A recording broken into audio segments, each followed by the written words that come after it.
আগেতে আমি অনেক পড়তাম, এখন হাঁটতে শিখে গেছি আর পড়ি না।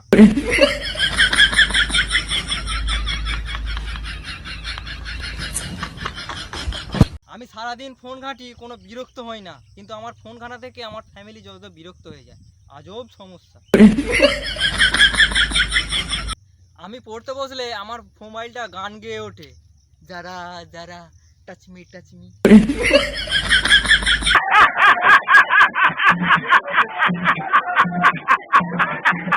সময় থাকতে গার্লফ্রেন্ড বয়ফ্রেন্ডকে সময় দিতে শেখো, নাহলে সামনে সরস্বতী পুজো আসছে, কার মাল কাকে নিয়ে চলে যাবে কোনো গ্যারেন্টি নেই।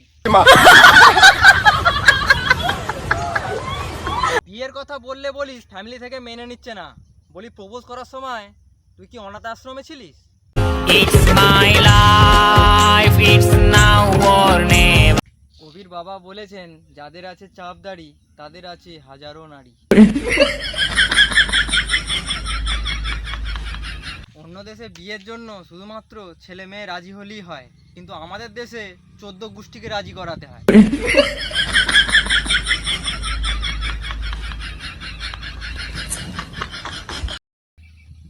ওই শোনো শোনো, তোমাকেই বলছি, একটু ভালোবাসা দেবে গো?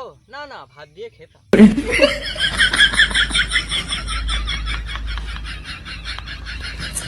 আমার সাথে তোমার বিয়ে না হলে আমি কখনো কোনো ছেলের সাথে বিয়ে করব না বলা মেয়েটি আজকে 4 ছেলের মা।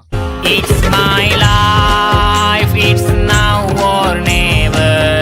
সবুজ সাথী, খাদ্য সাথী, স্বাস্থ্য সাথী সবই পেলাম, কিন্তু জীবনের সাথীই পেলাম না। আমি খারাপ সেটা আমি জানি, কিন্তু তুমি যে ভালো তার সার্টিফিকেট কোথায়?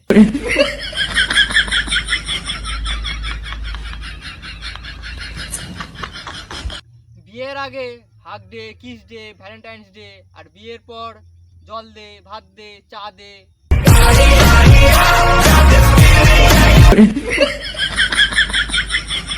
আমি খুব দয়ালু মানুষ, কারণ আমি 100 টাকা করে SMS ফ্রিতে পাই, কিন্তু আমি জিও কোম্পানিকে দান করে দিই।